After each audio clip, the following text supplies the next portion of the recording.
নেত্রকোনায় শহর থেকে গ্রাম সব জায়গায় ছড়িয়ে পড়েছে মাদক। আসক্ত হচ্ছেন স্কুল কলেজের শিক্ষার্থী সহ বিভিন্ন শ্রেণী পেশার মানুষ। মাদকের টাকা জোগাতে অনেকেই জড়িয়ে পড়ছে অনৈতিক কর্মকাণ্ডে। নেত্রকোনা প্রতিনিধি মনোরঞ্জন সরকারের তথ্য ছবিতে desk report. Colour expert, George sap এবং মাইল্ড অন হ্যান্ডস টেকনোলজি সমৃদ্ধ অরিক্স ক্রিস্টাল ওয়াশ আপনার লন্ড্রি এক্সপার্ট। নেত্রকোনার মোহনগঞ্জে এভাবেই চলছে মাদকের আসর। ভারতের সীমান্তবর্তী হওয়ায় এই এলাকায় হাত বাড়ালেই সহজেই মেলে নানা ধরনের মাদক। মাদকের প্রভাব থেকে রেহাই পাচ্ছে না শিশু কিশোর কেউই। গাঁজাটা খাইতো, মটর খাইতো, হিরোইন, ইয়াবা। পরে আমি তার সাথে চলতে চলতে আমি একদিন সিগারেট খাওয়া শিখে যাই। তারপর সেও খায়, বাবা টাবা। আমার খাইছে, প্রথমে গাঁজা খাওয়াইছে, তারপর ডেন্ডি খাইলাম।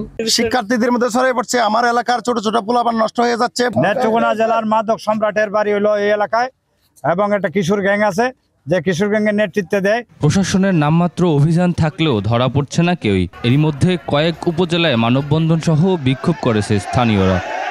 আর পরে যেমন করুন এবাগাইছি, অনেক কিছু জীবনে করছি, গাড়ি বেচছি, বাড়ি বেচছি, সোনা বেচছি। আমার অর্থনৈতিক অনেক ক্ষতি করছি, আমার পরিবারের গ্রহণযোগ্যতা নষ্ট করছি, আমার সামাজিক গ্রহণযোগ্যতা নষ্ট করছি। মাদক নির্মূল অভিযান পরিচালনা করতে পর্যাপ্ত জনবল নেই জেলা মাদকদ্রব্য নিরাময় অধিদপ্তরের। সীমিত জনবল দিয়ে অভিযান চলছে, দাবি এই কর্মকর্তার। জেলা পর্যায়ে একটি মাত্র গাড়ি রয়েছে এবং খুবই অপ্রতুল জনসংখ্যা, জনবল রয়েছে মাত্র 12 জন।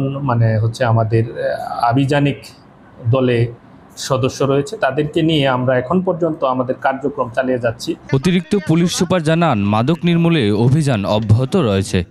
আমরা অভিযান পরিচালনার পাশাপাশি জনগণকে সাথে নিয়ে মাদকের বিরুদ্ধে যুদ্ধ পরিচালনা করতে চাই। দ্রুত এলাকাকে মাদকমুক্ত করার দাবি স্থানীয়দের। সুমন সিদ্দিকী বাবু, ডেস্ক রিপোর্ট, 21 টেলিভিশন।